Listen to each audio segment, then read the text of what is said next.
And looking at these lineups, what are your thoughts? Are we seeing fast gameplay? So I think for Gaimin, it's not the same as last game in terms of like being on a timer necessarily, because X-Nova taking a beating down bottom, second soul assumption is enough. Ooh, and that's extra gold if he took that facet. He did indeed take death toll, so all right. Nice extra money there. So yeah, what I was gonna say was there's a potential for this bottom lane to be very explosive.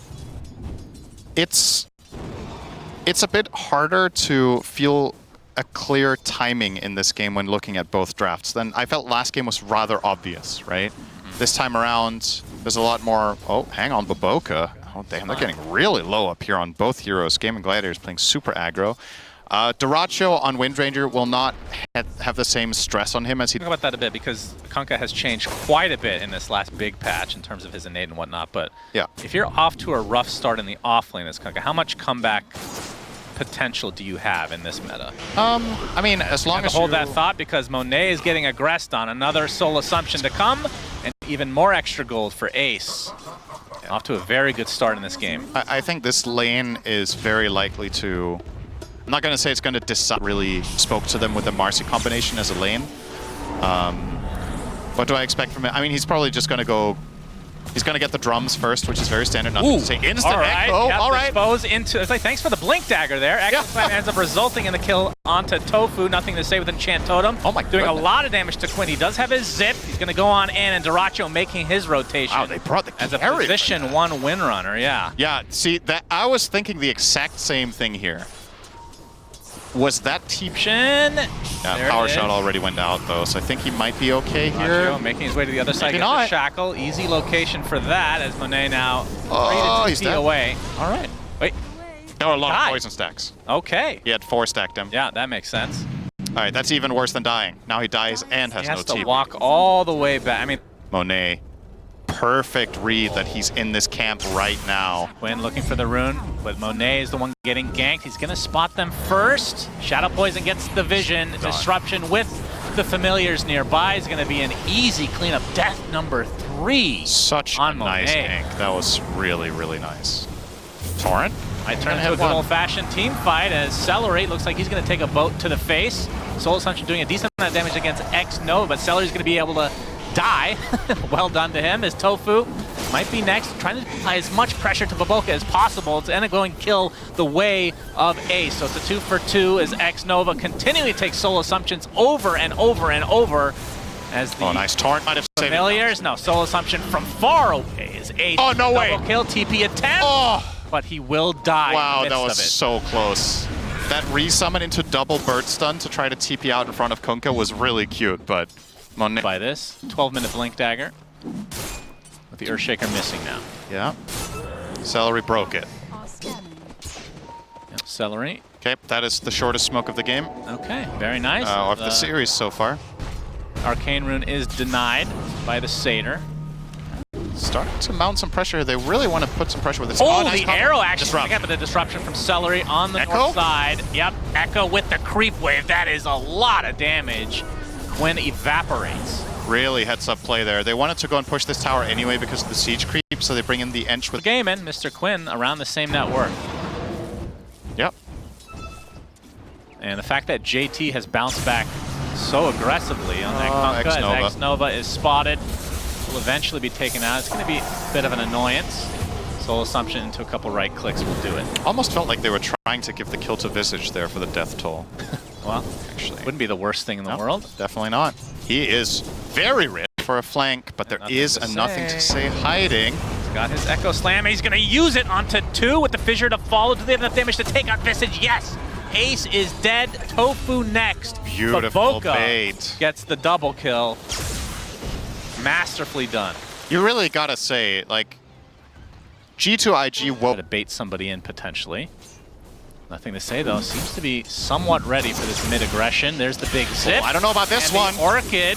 Nothing to say. Looking for the Echo Slam. He gets it onto 2 with the Enchant Totem involved. But there is the disruption to save 1 as Quinn now pretty low. He might have to back away. The big boat comes in. X-Nova relatively low as well. But the Earthshaker's the first to fall for G2IG.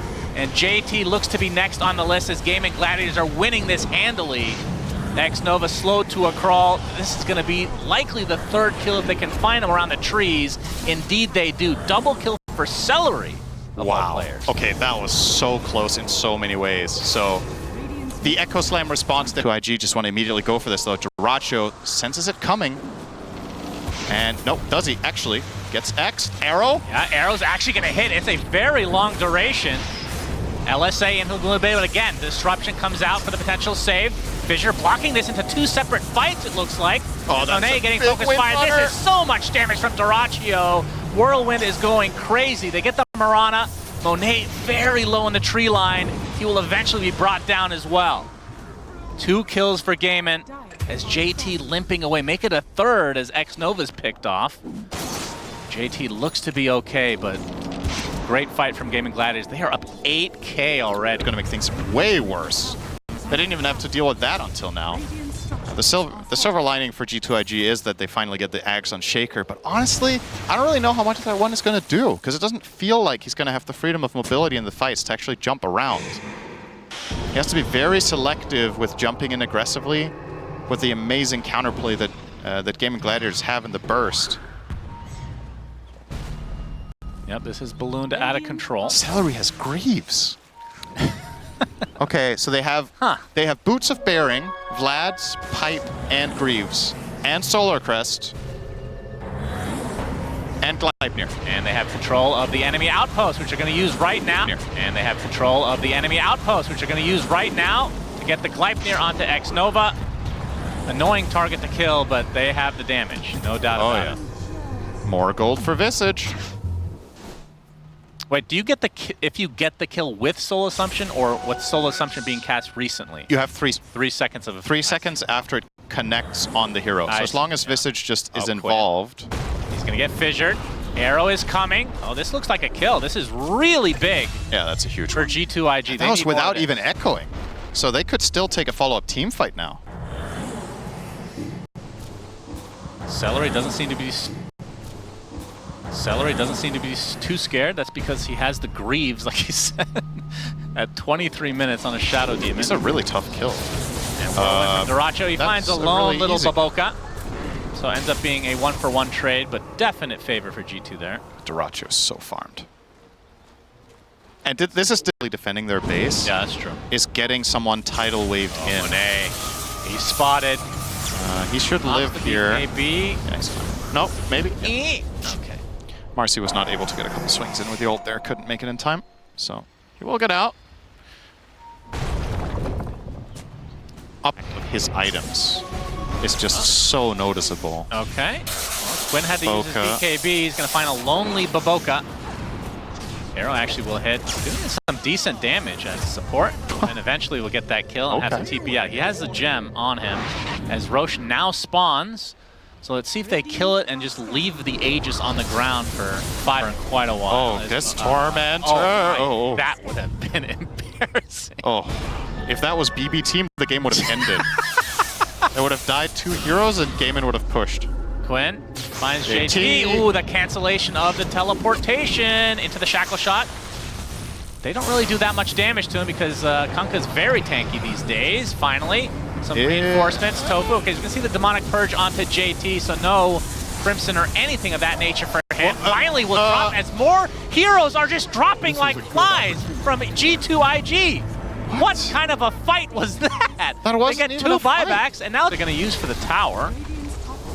Maybe they concede these and try to go against the Megas. Duracho, he's going in with that Aghanim Scepter, invisible, gets a shackle shot onto the Earthshaker. He's dead!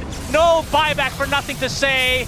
And Gaimin Gladiators just all of a sudden win this game. GG's called. All right. What a weird ending, my goodness. Yeah, all right. Game 2, it happened, and they moved on.